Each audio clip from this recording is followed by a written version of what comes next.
भगवान् वीरो मङ्गलं गौतमो गणी मङ्गलं कुन्दकुन्दार्यो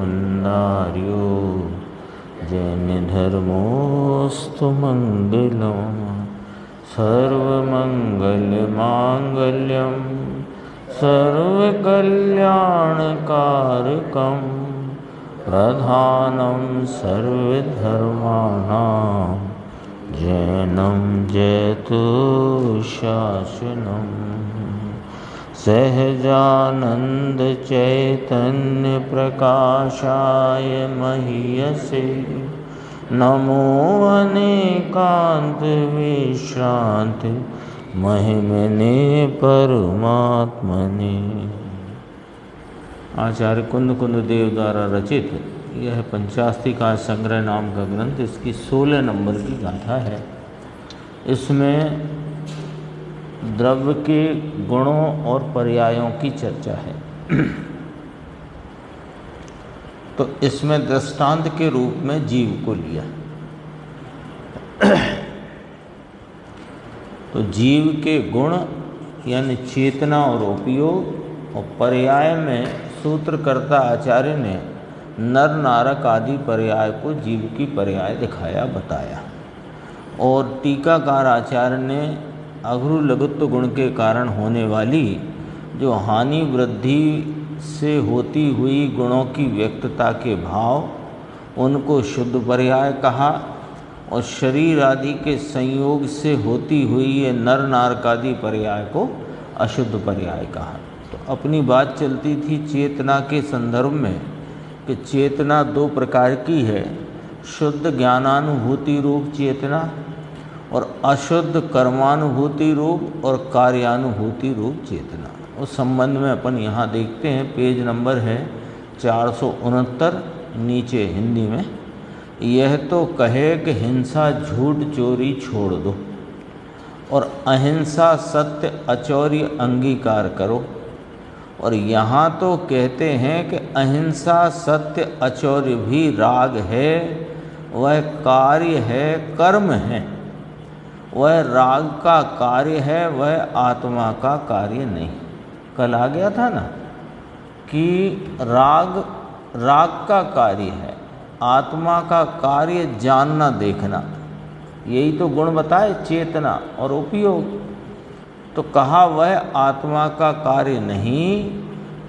इस राग के इष्ट अनिष्ट रूपी भाव को जो वेदता है वो अशुद्ध चेतना रूप आत्मा है ना। राग रूप आत्मा नहीं कहा, लेकिन परिणति में होते इष्टता अनिष्टता के भाव, हर्ष शोक के भाव, उनको चेतता है। तो चेतता तो आत्मा ही है। वह जो चेतना है वह अशुद्ध चेतना, कर्मानुभूति रूप और कर्म फलानुभूति रूप। वह कोई द्रव्य कर्म जड़ कर्म का भाव नहीं चेतता, अपनी ही परिणति में होते राग रूप और हर्ष शोक के राग रूप भाव को चेतता है। किंतु यह चेतना अशुद्ध चेतना और शुद्ध ज्ञान स्वरूप भाव को अपने ज्ञान भाव में चेतना, वह ज्ञानानुभूति रूप शुद्ध चेतना। ये चर्चा है। देखो, राग है कौन? अहिंसा सत्य अचौर्य आदि ये भाव राग है, ये कार्य है, राग का कार्य है, वह आत्मा का कार्य नहीं। कार्यानुभूति स्वरूप और कर्म फलानुभूति स्वरूप और उस राग का वेदन होना, हर्ष रूप से या शोकपने का वेदन होना, हर्ष शोक रूप वेदन होना, वह कर्म फलानुभूति स्वरूप है।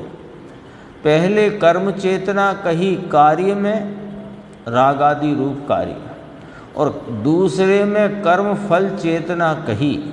तो कर्म अर्थात यहाँ जड़ की बात नहीं है। जड़ रूप परिणमे और जड़ को आत्मा करे और कर्म को बांधे, यह तो आत्मा में है ही नहीं। ये इसका आत्मा से कोई संबंध ही नहीं। किसका? कर्मों के बांधने का और कर्म की पर्याय करने का। इसमें 70 कोड़ा कोड़ी का बंद करे जीव कि ये बात गलत है। क्या करे ये कि बस यह चेते, चेतना स्वरूप कहा, जीव का गुण चेतना स्वरूप, तो चेते, तो चेतते हुए या तो अपने को चेते या फिर परिणति में राग रूप भाव को, हर्ष शोक के भाव को चेते। करे नहीं, राग आदि भाव को करे नहीं, हर्ष शोक को करे नहीं, चेतता है। और कर्म जड़ कर्म को नहीं चेतता, उसके अनुभाग को नहीं चेतता। कर्म का उदय ऐसा अनुभाग तीव्र आया असाता का, उसको चेतता है कि ना, उसको नहीं चेतता। अपने परिणति में उत्पन्न होते रागादि भाव, इष्टता अनिष्टता के भाव और हर्ष शोक के कर्म फल रूपी भाव, उनको चेते। तो क्या नक्की हुआ कि चेते सो आत्मा। और चेतने की भी मर्यादा, या तो अपने स्वरूप को चेते या कि अपनी परिणति में होते रागादि हर्ष शोक को चेते। पर द्रव्य को चेते ये बात तो है ही नहीं। कर्म का अनुभाग इसको दुख दे तो दुख क्या चीज है कि दुख इसकी परिणति में होता भाव है और उसको जानने वेदने का कार्य करे, चेते, लेकिन वह कर्म को चेते ऐसा नहीं। ये पहले एक इतनी नक्की कराते हैं बात। देखो, जड़ रूप पर्ण में जड़ को आत्मा करे और कर्म को बांधे, यह तो आत्मा में है ही नहीं। यह तो कर्म की पर्याय कर्म से होती है, आत्मा से नहीं होती।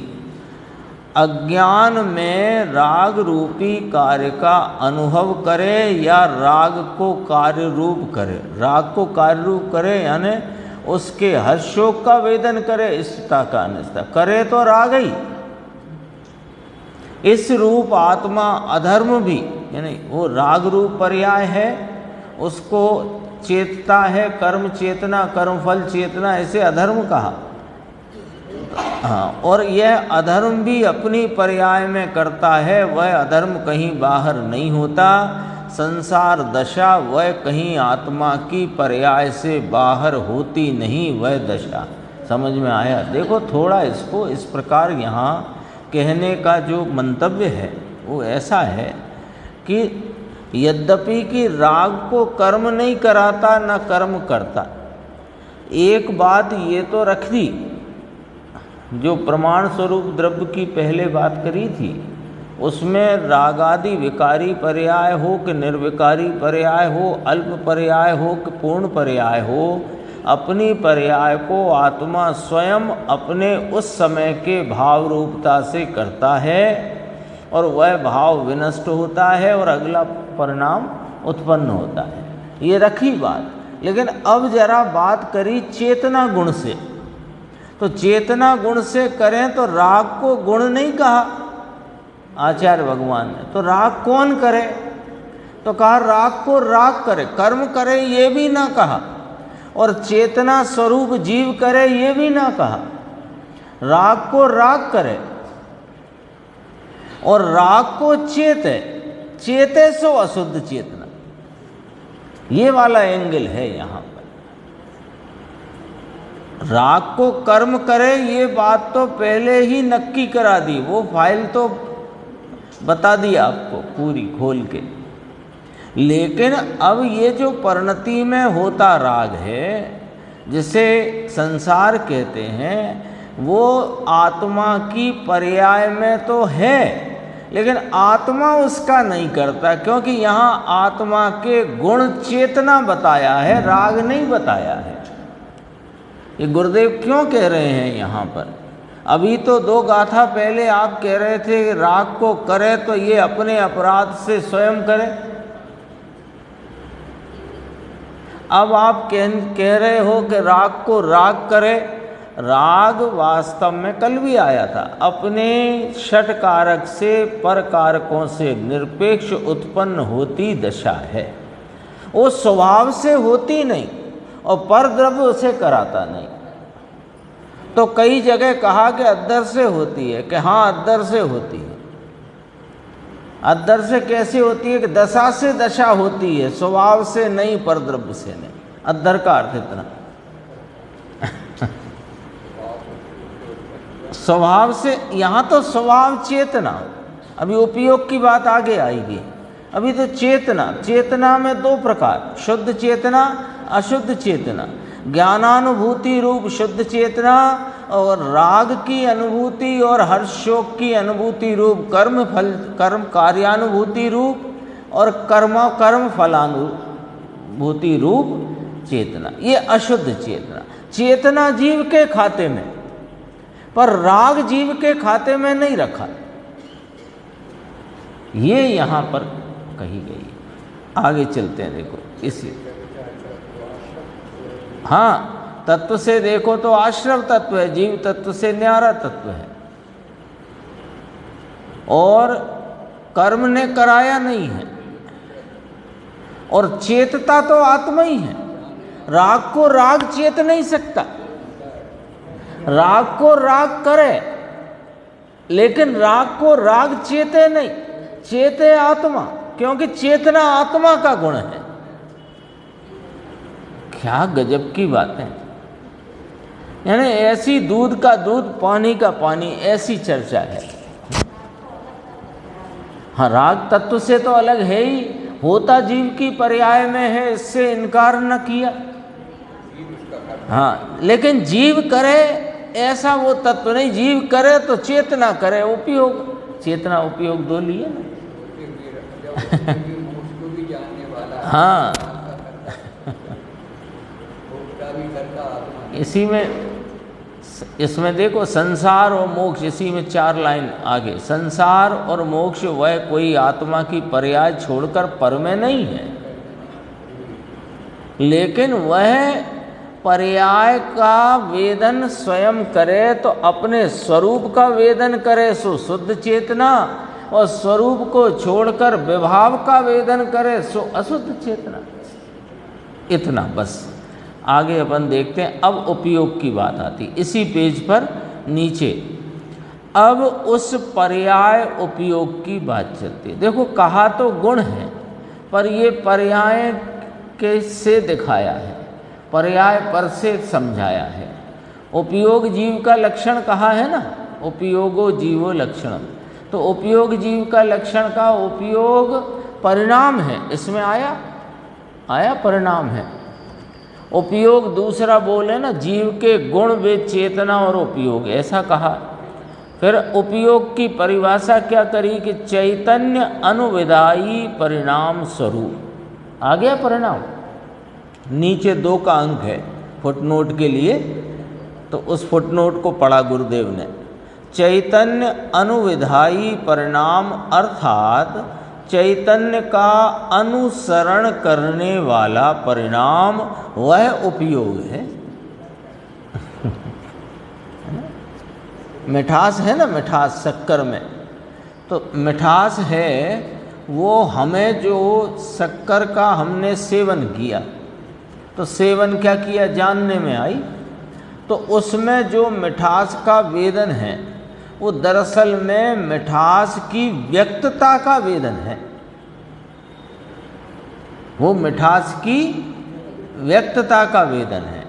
ऐसे तो वह व्यक्तता कहाँ से आई शक्कर में, कि वो मिठास गुण का अनुसरण करती हुई जो परिणति है उसको हम स्वादते हैं।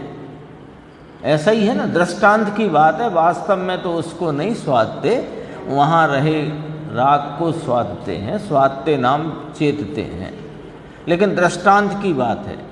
तो वहाँ पर वो जो मिठास परिणमित है वो किसका अनुसरण करके परिणमी है, कि उस शक्कर में रही हुई मिठास गुण का अनुसरण करके परिणमित मिठास। ऐसे ये उपयोग चैतन्य का अनुसरण करके होता हुआ परिणाम कार्य रूप भाव, इसका नाम उपयोग है। अर्थात क्या कि जो भगवान आत्मा चैतन्य गुण हैं उसे अनुसर कर होता परिणाम। अब देखो, चाहे तो ज्ञान के हों और चाहे तो अज्ञान के हों, परंतु वह चैतन्य को अनुसरण करता हुआ परिणाम है, उसे उपयोग कहा जाता है। तब अपन ने 12 भेद कहे उपयोग के, उसमें शुद्धता अशुद्धता अथवा सकल विकल 2 भाग करे। तो सकल में केवल ज्ञान और केवल दर्शन गया, और बाकी 10 विकल में गए, अशुद्ध में गए। देखो, गुरुदेव कहते हैं विस्तार होगा तब समझ में आएगा, ऐसे समझ में आए ऐसा नहीं है। उपयोग की चर्चा है ये उपयोग की चर्चा माने आत्मा की के मूल स्वभाव की चर्चा। उपयोग को तो लक्षण कहा।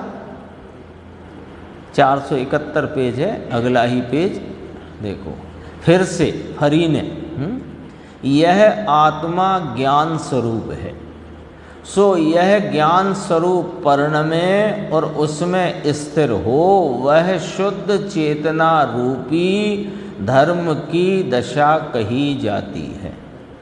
और वह राग और द्वेष रूप के कार्य रूप भाव को चेते, वो कर्म चेतना। कर्म अर्थात राग कार्य, उस राग को यहाँ कार्य शब्द कहा। किसका कार्य? राग, राग का कार्य, ये नहीं भूलना, आत्मा का कार्य नहीं। आत्मा तो उसे चेते, ये कार्य आत्मा का, पर वह कैसा कार्य? अशुद्ध कार्य, अशुद्ध चेतना में डाला ना उसे।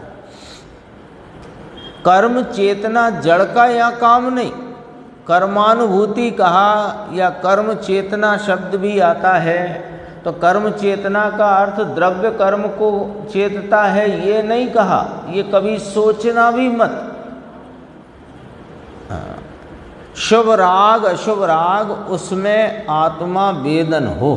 वेदन हो तो वेदन माने चेतना, अनुभवना, वेदना। वह कार्य करे, वह कार्य की अनुभूति, वह अशुद्ध चेतना अधर्म चेतना है। लो, राग अधर्म है ये बात तो ठीक, लेकिन राग को चेतता हुआ जो जीव का परिणाम है वो जीव का अधर्म, क्योंकि राग तो राग का है। राग तो जीव का गिना नहीं है। जैसे कर्म का उदय कर्म में आया तो उससे जीव को हानि लाभ हो, ये बात कहाँ से सिद्ध हो? नहीं होती। ऐसे ही राग अधर्म है तो वो जीव का अधर्म है, ये बात क्या कहें? वो राग को चेतता है, ये अधर्म है। थोड़ी बात गहराई से है, उसका असली मंतव्य यहाँ पर रखा गया है, क्योंकि बात चेतना की करना है, हमें राग की नहीं करना है। चेतना में 2 प्रकार, हरि ने लिया ना गुरुदेव के, फिर से कर्म चेतना जड़ का यहाँ काम नहीं। शुभ अशुभ राग, उसमें आत्मा वेदन हो, वह कार्य करे, उस कार्य की अनुभूति, वह अशुद्ध चेतना अधर्म चेतना है। और हर्ष शोक का वेदन, हर्ष शोक वह अपनी पर्याय में है, अपनी पर्याय में। यह जो राग देश के भाव जो कार्य रूप हैं, उसके फल रूप से हर्ष शोक का वेदन, वह कर्म फल की अनुभूति, वह कार्य और कर्म फल की अनुभूति 2 होकर अशुद्ध चेतना है, अधर्म चेतना है।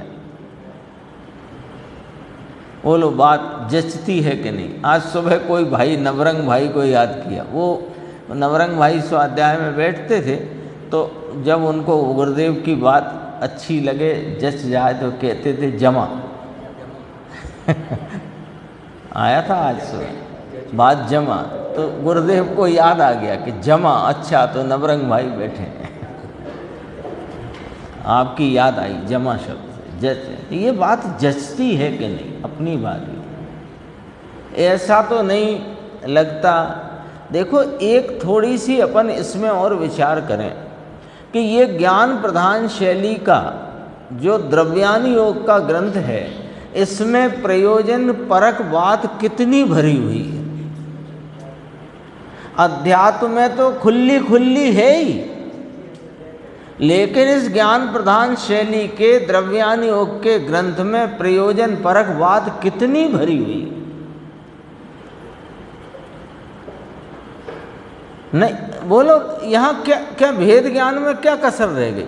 राग राग का कार्य है, उस राग को जो ज्ञान की, वो जो चैतन्य की चेतना, उसको चेते सो अशुभ, वो अशुद्ध चेतना, अधर्म चेतना, और अपने ज्ञान स्वरूप को चेते वह शुद्ध चेतना, धर्म चेतना।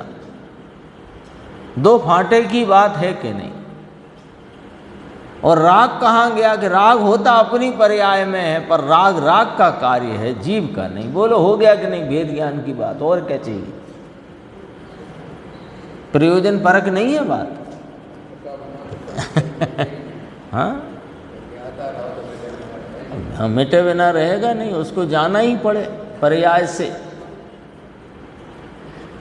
वह अधर्म चेतना है, विभाव चेतना है, समझ में आया। फिर पूछ रहे हैं सबके सामने पुस्तक है कि नहीं है।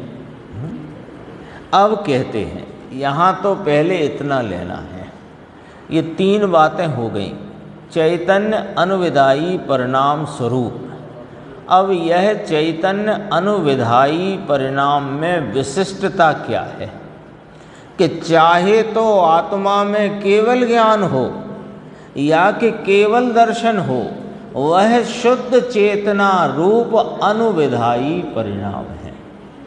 और आत्मा में मति शुद्ध ज्ञान और अवधि मन पर्याय ज्ञान हो, वह चैतन्य अनुविधायी परिणाम अशुद्ध चेतना है। और आत्मा में मति शुद्ध और अवधि मिथ्या रूप हो, वह भी चैतन्य अनुविधायी परिणाम जीव के परिणाम स्वयं से होते हैं, दूसरे से नहीं। हाँ, सम्यक मति शुद्ध ज्ञान अवधि, उसे अशुद्ध क्यों कि यहाँ सकल विकल का भेद रखा। सकल को शुद्ध कहा, विकल को अशुद्ध कहा।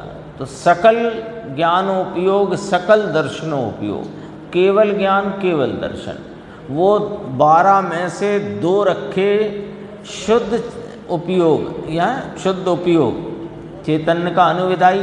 तो यहाँ सिद्ध क्या करना है कि ज्ञान रूप परिणमन हो या कि अज्ञान रूप परिणमन हो, वह सब चैतन्य का अनुसरण करके होता हुआ जीव का परिणाम है। ये सिद्ध करना।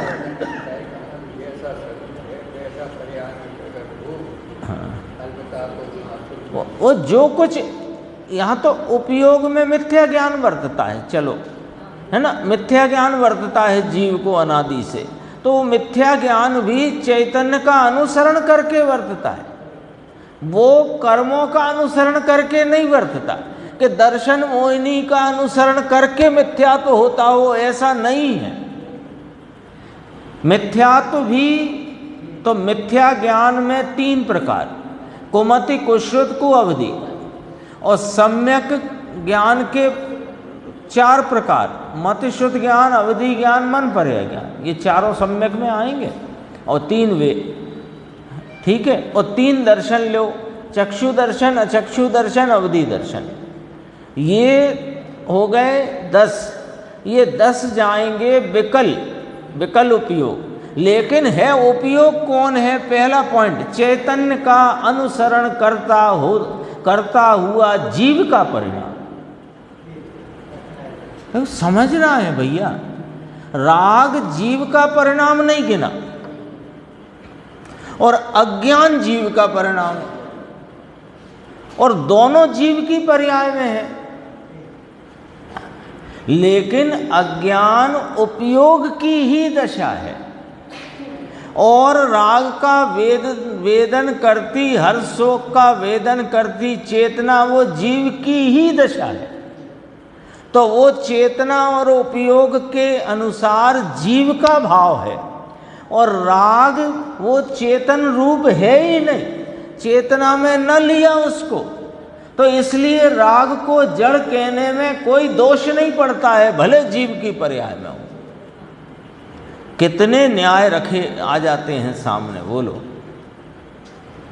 राग को गुरुदेव भी, आचार्य भगवान भी और धर्मात्मा भी, राग यद्यपि कि जीव की पर्याय में, जीव के अपराध से, अन्य किसी की अपेक्षा बिना स्वतः स्वयं अपने षटकारक से, पर कारकों से निरपेक्ष उत्पन्न होता है, लेकिन वह जीव का भाव नहीं गिनने में आया, क्योंकि उसमें वो ये 3 बोल में आता, चेतनता का नूर नहीं ले, यहां से पकड़ो बात को। 3 बातें कहते हैं, सदा काल साथ रहता नहीं, चेतनता का नूर नहीं, और स्वभाव को देखता हूं तो वहां दिखाई देता नहीं। तो चेतनता का नूर नहीं, चेतनता का अंश नहीं, तो जड़ हुआ कि ना हुआ। अज्ञान को उपयोग का परिणाम कहा, तो जीव का परिणाम है। और भले वह अज्ञान कैसा है, अज्ञान कहते ही उसे हैं कि जो जैसा है वैसा नहीं जानता, उसका नाम अज्ञान। तो भी वो गलत जानने रूप भी, मिथ्या जानने रूप भी, वो परिणमन इस चैतन्य भाव का अनुसरण करके हुआ है। बहुत ही गंभीर बातें हैं, है ना। क्यों नहीं इसमें भेद ज्ञान आ जाता, पूरा भेद ज्ञान खड़ा हो जाता। देखो, राग को अचेतन और अज्ञान को जीव के उपयोग का परिणमन चेतन रूप,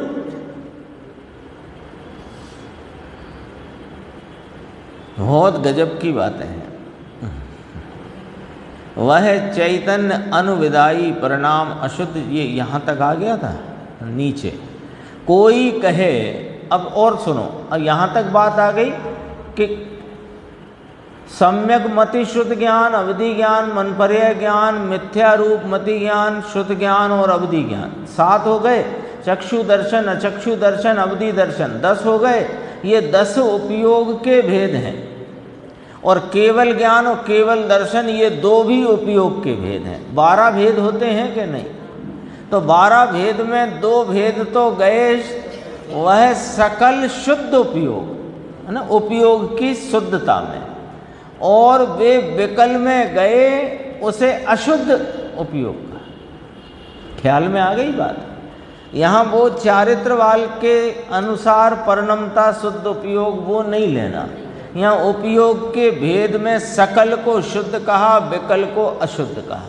तो सम्यक मति शुद्ध ज्ञान, भले वह शुद्ध उपयोग काल में वर्तता है, वहाँ पर उपयोग आत्मा का, वो उपयोग तो करते ही चैतन्य का अनुसरण है, पर उस उपयोग का विषय जो चैतन्य का अनुसरण करके वर्तते उपयोग का विषय अपना स्वयं चेतन भगवान है, उस शुद्ध उपयोग में भी विकलता होने से उसे विकल उपयोग में रखना बिल्कुल साफ सुथरी बात है। कहीं कोई उलझन की बात इसमें है ही नहीं। आगे चलते हैं। देखो, अब बात को और दूसरे एंगल से भी समझो। अज्ञान हुआ, कोई कहे कि हमें सुनने से मति शुद्ध ज्ञान की पर्याय हुई, तो यहाँ इनकार करते हैं। ये यहाँ पर जिनवाणी का, जिनेन्द्र परमात्मा की दिव्य ध्वनि हो, गणधर भगवान, आचार्य भगवान के शास्त्र हों, उनके पढ़ने से, सुनने से हमें ज्ञान हुआ कि नहीं। ज्ञान तो चैतन्य का अनुसरण करके होता है, शास्त्र का नहीं, वाणी का नहीं।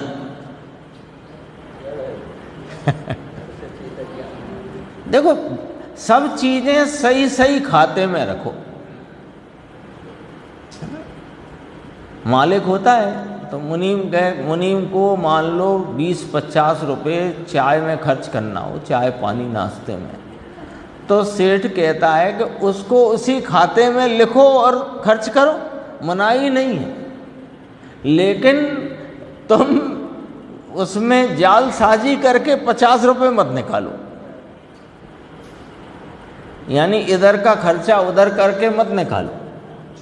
तो खाता सही रखो, ईमानदार रहो, खाता सही रखो, खाते में गड़बड़ न करो।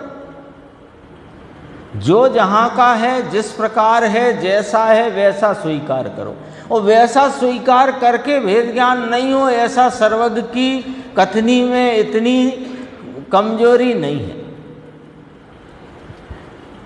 गड़बड़ी तो अपने से हो रही है। देखो, अज्ञान हुआ, मति श्रुत और अवधि विभंग ज्ञान, अज्ञान, वह भी चैतन्य को अनुसरण करके अपनी पर्याय की जाति गुण की है, वह इस चैतन्य जाति का भाव है।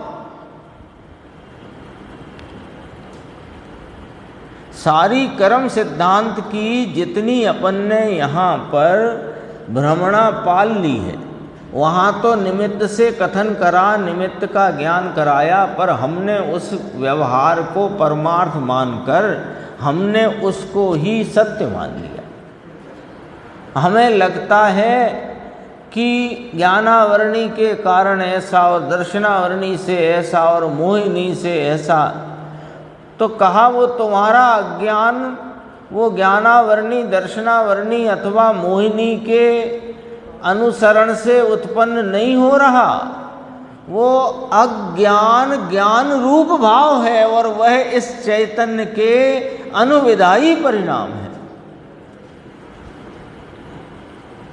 जोरदारी की बात है। कौन कहाँ है, किसके खाते का है, लिखा जाति उसकी अपनी है, वह कोई पर के कारण हुई है ऐसा नहीं है। मति ज्ञानावरणी के क्षयोपशम के कारण मति ज्ञान के परिणाम हुए ऐसा नहीं है।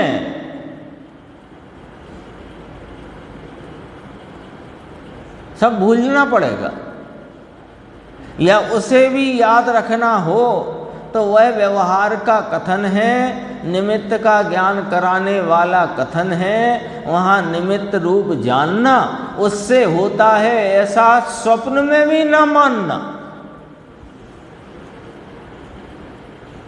इसी तरह श्रुत ज्ञानावरणी का कर्म क्षयोपशम हुआ, इसलिए यहाँ श्रुत ज्ञान के परिणाम हुए, ऐसा नहीं है। ये परिणाम भैया चैतन्य का अनुविधायी परिणाम है।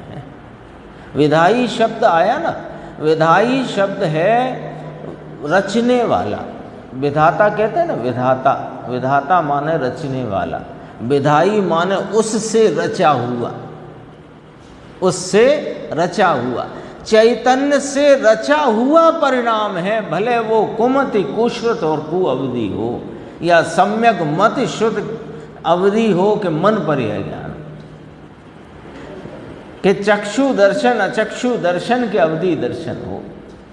ये उपयोग चैतन्य के द्वारा अनुसरण करके, चैतन्य के अनुसरण में रचित परिणाम है।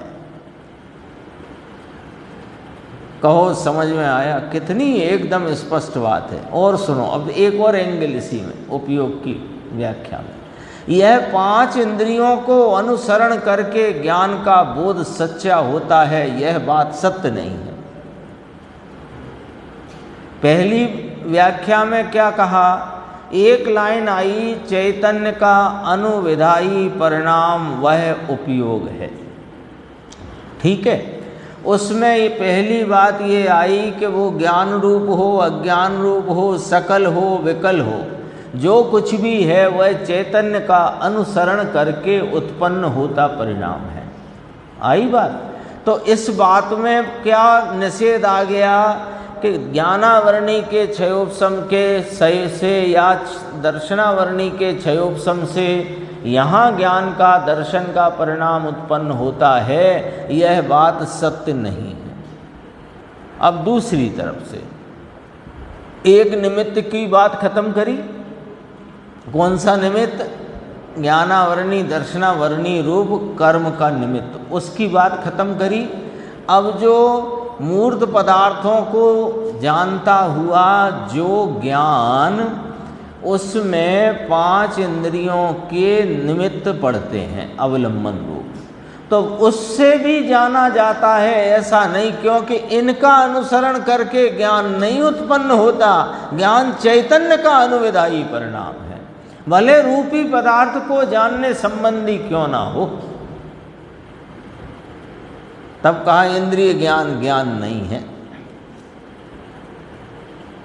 देखो, भले अज्ञान के परिणाम हो या सम्यक ज्ञान के हों, अपूर्ण ज्ञान के हों या कि पूर्ण ज्ञान के परिणाम हों, वे चैतन्य वस्तु जो है उसे अनुसरण करके उसका परिणमन उसकी पर्याय में है। ये उपयोग रूपी भाव ये चैतन्य के अनुसरण से उत्पन्न हुआ चैतन्य जाति का भाव है।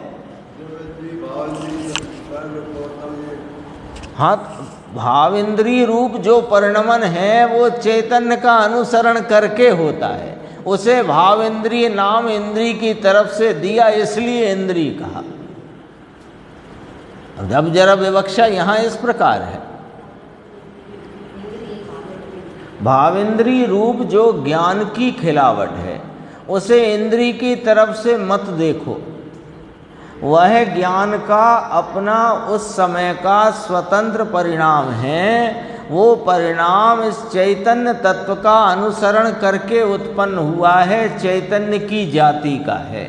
लेकिन तुम उसे कलंक लगाते हो कि इंद्रियों के माध्यम से लवलंबन से हुआ, इंद्रियों से हुआ, तो कहते हैं वो भाव इंद्रिय भी इंद्रिय में डालो। विवक्षा भेद है। द्रव्य इंद्रिय और इंद्रिय के विषय तो इंद्रिय हैं ही, पर भावेंद्रिय क्यों कहा? भावेंद्रिय वास्तव में क्या है? वास्तव में तो वह ज्ञान का क्षयोपशम रूप भाव है। उसे दूसरे शब्दों में कहो कि मिथ्या ज्ञान हो कि सम्यक ज्ञान हो, भले अपूर्ण हो, ऊपर आ गया कि नहीं आया, अज्ञान के परिणाम हो, सम्यक ज्ञान के हों, अपूर्ण ज्ञान के हों या कि पूर्ण ज्ञान के हों, वे सब परिणाम चैतन्य वस्तु जो है उसे अनुसरण करके उसका परिणमन उसकी पर्याय में है। यहाँ से देखो ना, हम देख रहे हैं, हमने वो हरे रंग का पेड़ जाना तो ये चक्षु इंद्रिय के से हमने हरा रंग जाना, तुमने उसको कलंकित किया तो फिर वो उसका नाम ही बदल दिया भाव इंद्रिय। और अपना स्वरूप के चैतन्य स्वरूप के अनुविधायी अनुसरण करके होता परिणाम वह मेरी चैतन्य जाति का परिणाम है। देखने समझने कहने क्या फर्क है, विवक्षा का भेद है। देखो अभी और कहते हैं, स्पष्ट होगा इसमें। शास्त्र बहुत वांछन करे, बहुत पढ़े तो उसमें चैतन्य के परिणाम होते हैं, ऐसा नहीं है, ऐसा कहते हैं। शास्त्र बहुत पढ़ने से मुझे आत्मा अनात्मा के संबंध में जानना हो गया कि रुको, आत्मा अनात्मा संबंधी जो भले अपूर्ण हो कि मिथ्या हो कि सम्यक हो, जो भी जानना हुआ है वह शास्त्र के अनुसरण से नहीं हुआ, वाणी के अनुसरण से नहीं हुआ, वह चैतन्य के अनुसरण से उत्पन्न हुआ।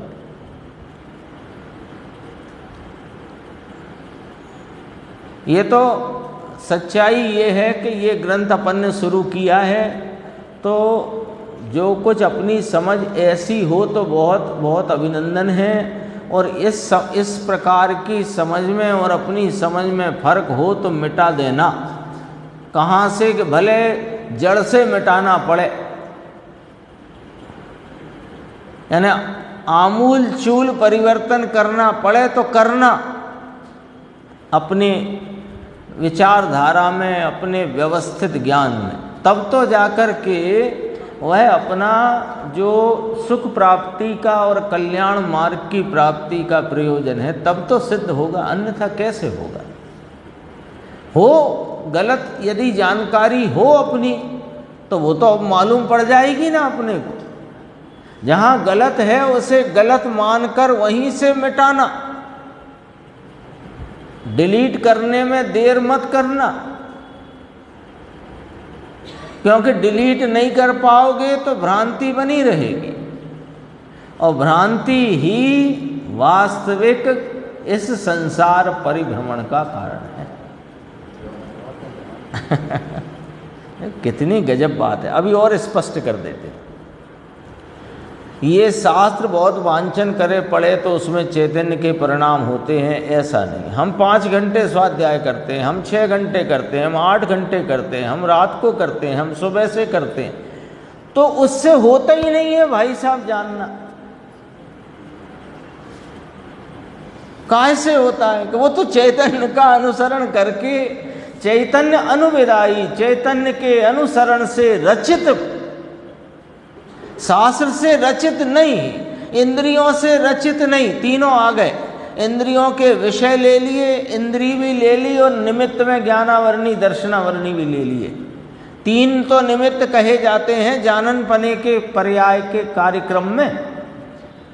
एक कर्मों का क्षयोपशम निमित्त कहा जाता है, एक गेरू वस्तु को निमित्त कहा जाता है, एक इंद्रियों को निमित्त कहा जाता है।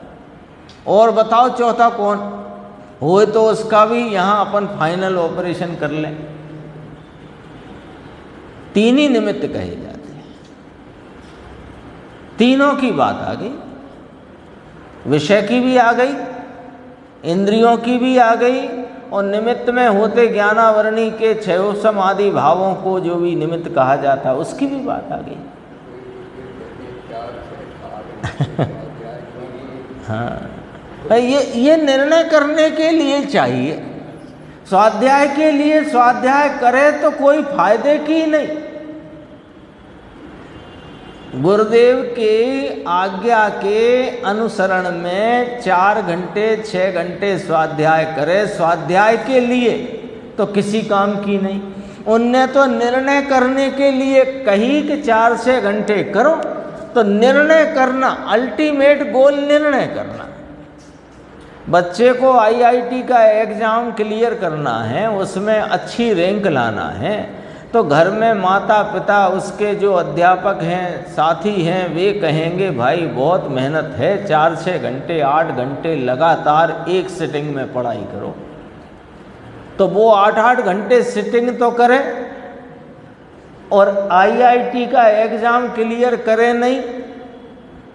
उस दृष्टिकोण को ही भूल गया, उस लक्ष्य को ही छोड़ दिया और मात्र 8 घंटे जब तक नहीं हो जाएंगे उठूंगा नहीं।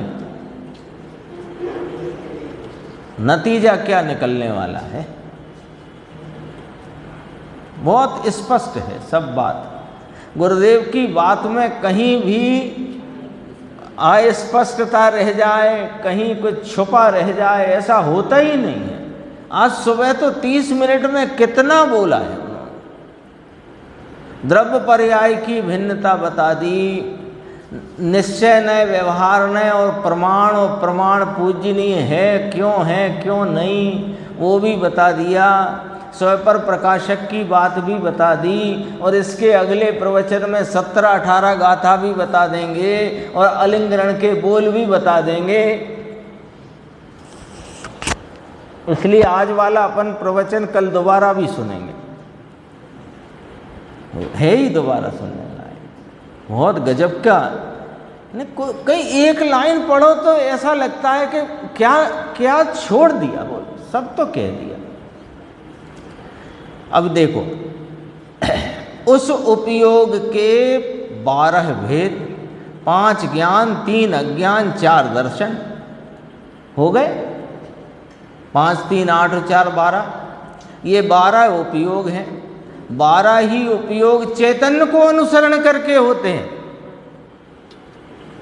ये इंद्रिय को अनुसरण करके मन को अनुसरण करके, कर्म के उघाड़ को अनुसरण करके होते हैं अथवा ज्ञेय के अनुसरण करके होते हैं, ऐसा नहीं है। तो व्यवहार से तो है कि व्यवहार खुद ही कहता है कि मैं जो कह रहा हूं ऐसा नहीं है। ये तो सर्वत्र कर्म की लगा रखी है ना, जहां देखो वहां। गुरुदेव कहते हैं जैन में ये लाकड़ा तीनों संप्रदाय में बहुत गहराई तक घुसा हुआ है कर्म का। कर्म वाला कहता है ज्ञानावरणी का क्षयोपशम हो तो ज्ञान उगड़े, ज्ञानावरणी का उदय हो तो ज्ञानहीन पड़े। अब यहाँ तो इनकार करते हैं कि ऐसा है ही नहीं। संवत 2013 में यही बात हुई थी। विकार की बात तो बाद में उठी, पहले तो ज्ञान की हीनादिकता की बात हुई थी। तब उन्होंने पूछा था कि महाराज कान्जी स्वामी कहते हैं कि ज्ञान की हीन अधिक दशा वह ज्ञानावरणी के कारण से नहीं होती है, वह तो स्वयं से उत्पन्न होती हुई दशा है, उसमें ज्ञानावरणी का कोई उसमें कर्तृत्व नहीं है। तो क्या वे ठीक कहते हैं? ऐसा करके पूछा था।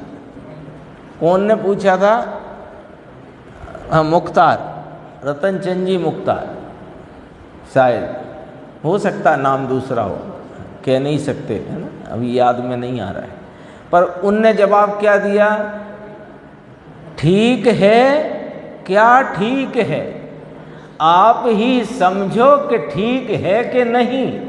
अरे यहाँ तो अंगधारी भी आए तो हम तो नहीं मानेंगे कि ये क्या जरूरत अंगधारी की। कुंद कुंद आचार्य अमृतचंद्र आचार्य से ही मिल लो, मालूम पड़ जाएगा। अपन तो अपनी समझ को ठीक करना है। अंगधारी माने द्वादशांग के धारी हों, है नहीं, आ जाए कभी तो भी ना माने, ऐसा।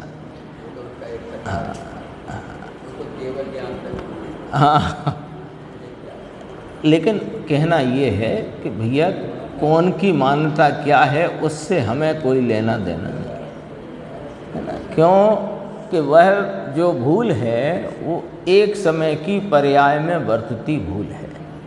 भूल टलते ही अभूल स्वभाव दृष्टि में आ जाता है। तो अपने को अपनी भूल है, वह अपने सामने कसौटी है, कसो और देख लो। हाथ में सोना है कि पीतल है, पीतल है तो हटाओ, सोना है तो लाओ, अपनी बात है। तेरे 12 देखो कहाँ था, यहाँ तो इनकार करते हैं ऐसा है ही नहीं, तेरी बात ही झूठी है, तेरी दृष्टि में मिथ्या भ्रम है, तेरे 12 उपयोग के या किसी भी उपयोग के परिणाम पर को अनुसरण करके होते हैं, ऐसा स्वभाव ही नहीं है जीव का। कहो समझ में आया? 473 पेज पे थोड़ा सा है, देखो फिर क्या कहते हैं। इसमें रात्रि में याद ना रहे ऐसा है क्या? ये जो चर्चा चलती है रात में याद ना रहे, रात्रि में भी चर्चा चलती थी ना, तो याद ना रहे ऐसा है, बहुत नहीं रहे ऐसा, बहुत उत्साह नहीं आता, यानी जिसको बहुत उत्साह नहीं आता तो ना रहे उतनी, पर बात पकड़ में तो आए कि नहीं आए। परंतु यहाँ तो सादी एकदम सिंपल बातचीत चलती है, सीधी सरल बात है। चेतना की बात करी, उपयोग की बात करी। चेतना और उपयोग जीव की मुख्य पहचान है। देखो सादा बातचीत सुनो अब गुरुदेव की। ये आत्मा है कि नहीं, वस्तु है कि नहीं, उसमें ज्ञान और दर्शन शक्ति त्रिकाली है कि नहीं, सादा बातचीत बोलो, सबसे सरल। ये कौन सी वाली टेक्निक है गुरुदेव की कि प्रश्न पूछ पूछ करके तुमसे निर्णय कराते हैं, निर्णय कराते यहाँ से शुरू करा, भैया ये आत्मा है कि नहीं। हाँ, तुम स्वीकार करो तो तुम्हें पूरा सत्यता का बोध हो जाएगा। वस्तु है कि नहीं, तो ये वस्तु है, ये जो आत्मा वस्तु है, इसमें कुछ बस रहा है कि नहीं? ज्ञान और दर्शन शक्ति त्रिकाली इसमें है कि नहीं? बोलो माना कि नहीं? समझ में आया कि नहीं? स्वीकार हुआ कि नहीं? गुरुदेव पूछ रहे हैं, समझो कि वे ही पूछ रहे हैं अभी अपन से। अब देखो, ज्ञान दर्शन शक्ति त्रिकाली है, मान लिया भैया इतना, तो उसका वर्तमान परिणमन है कि नहीं? गुण का परिणमन होता है कि नहीं? गुण की पर्याय होती है कि नहीं? गुण कहते ही उसे हैं जिसका प्रति समय व्यक्तता का परिणाम रूप भाव पर्याय भाव होता ही है। वह गुण की पर्याय अर्थात वह ज्ञान की जो पर्याय है उसे सविकल्प कहते हैं। सविकल्प क्यों कहा? कि वह स्वयं पर को जानती है, इसलिए सविकल्प का। राग वाला विकल्प नहीं, सविकल्प माने स्वयं पर के भेद रूपता, स्वयं पर के विभाग पूर्वक। 124 गाथा में प्रवचन सार की ये बात आ गई है ना। अर्थ कहा समस्त विश्व को, तो विश्व को स्वयं पर के विभाग पूर्वक उसका प्रतिभास होना, सुबह बात करते थे, प्रतिभास होना, इसका नाम ज्ञान है।